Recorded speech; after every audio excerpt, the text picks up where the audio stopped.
Hello guys, welcome to my YouTube channel. यहाँ मैं आपको बता रही हूँ 12th क्लास में ऑर्गेनिक केमिस्ट्री। तो यहाँ हम हाइड्रोकार्बन पढ़ेंगे। अभी ये 11th क्लास का हाइड्रोकार्बन है, तो इसलिए हम 12th क्लास का समझने के लिए हम लोग यहाँ पर हाइड्रोकार्बन को पहले देखना पड़ेगा हमें, फिर जाके हम ऑर्गेनिक केमिस्ट्री पे जाएंगे। मैं 12th की ऑर्गेनिक केमिस्ट्री यहाँ स्टार्ट करने वाली हूँ। तो यहाँ हम हाइड्रोकार्बन क्या होते हैं, 2 टाइप्स होते हैं, एलिफेटिक और एरोमेटिक्स। और यहाँ एलिफेटिक्स 2 टाइप्स में होते हैं, संतृप्त हाइड्रोकार्बन और असंतृप्त हाइड्रोकार्बन। तो यहाँ पर संतृप्त हाइड्रोकार्बन को एल्केन कहते हैं और असंतृप्त हाइड्रोकार्बन को 2 टाइप्स में डिवाइड किया गया है, द्विबंध युक्त हाइड्रोकार्बन और त्रिबंध युक्त हाइड्रोकार्बन।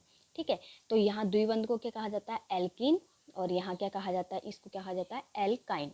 ठीक है, तो इनके ये सूत्र हैं जहाँ पर सिंगल बॉन्ड होता है, डबल बॉन्ड और triple bond. Hello guys, welcome to my YouTube channel. यहाँ मैं आपको बता रही हूँ 12th क्लास में ऑर्गेनिक केमिस्ट्री।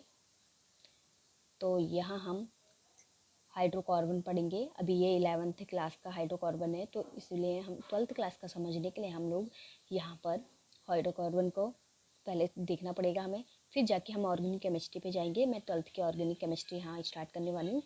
तो यहाँ हम हाइड्रोकार्बन क्या होते हैं, 2 टाइप्स होते हैं, एलिफेटिक और एरोमेटिक्स।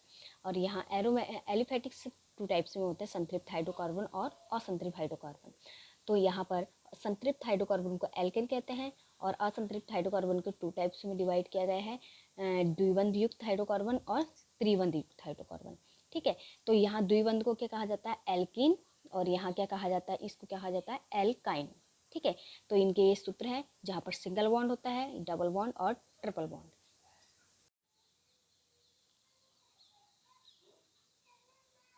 तो अब आइएगा, हम लोग चलते हैं 1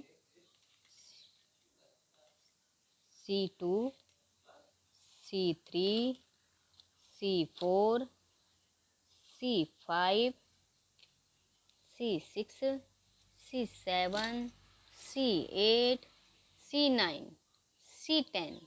ये तो हमने देखो कार्बन की काउंट कर ली। ठीक है, अब C1 है, तो यहाँ पर H को भी, हमारा फर्स्ट ऑर्गेनिक केमिस्ट्री का फर्स्ट कंपाउंड क्या था, मेथेन था ना। C2H2 भी होता है, ये एल्काइन में आ जाएगा, मतलब डबल बॉन्ड में आ जाएगा। हम एल्केन पढ़ रहे हैं। ठीक है, तो हमारा एल्केन की फर्स्ट सीरीज का पहला कंपाउंड क्या होता है, मेथेन होता है। क्या होता है, मेथेन। क्या होता है, मैथेन होता है। यहाँ ये फर्स्ट लिखते नहीं है, आप लोग और करके भी लिख सकते हैं, CH4। ओके, तो मैथेन, जिसे मैंने शॉर्ट में लिखा मैथ। अब आप 2 1 जा 2, 2 2 जा 4, 2 3 जा 6, 8 10 12 14 16 18 20 22। ये हमारे, अब हम इसके नेमिंग करेंगे। फर्स्ट जब कार्बन 1 होगा तो मैथ, जब 2 होंगे तो eth, prop, but, pent, hex, hept, oct, non, decane. ठीक है, तो हम इसका एथेन, एन लगेगा, आपको पता है एल्केन है, एन है ना पीछे, एल्केन, तो यहाँ पर एन लग जाएगा। मैथेन, एथेन, प्रोपेन, देखो सब में एन लग रहा है, butane,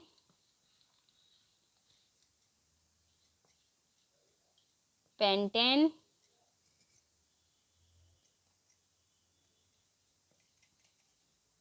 hexane,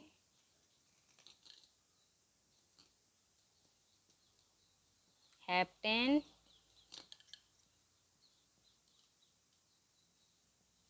octane, sorry, नोनेन,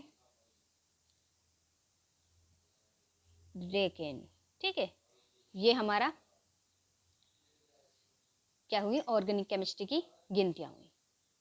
okay, तो आप लोग यहाँ इनको आप अच्छे से याद रखिएगा, क्योंकि आगे आपको जब आप नामकरण किसी का करेंगे या फिर कोई भी कंपाउंड को पहचानना होगा तो आपको ये चीज़ें IUPAC नाम लिखने के लिए और ये चीज़ों की ज़रूरत आपको पढ़ने वाली है। तो ये ऑर्गेनिक केमिस्ट्री की हिंदी आपको आनी चाहिए। मैथ, एथ, प्रोफ एन जोड़ेंगे हम, मैथ है methane, ethane, propane, butane, pentane, hexane, heptane, octane, नोनेन, decane. ठीक है, तो आप लोगों को मैंने यहाँ बता दिया है ये, तो आप लोग इसको याद कर सकते हैं अच्छे से।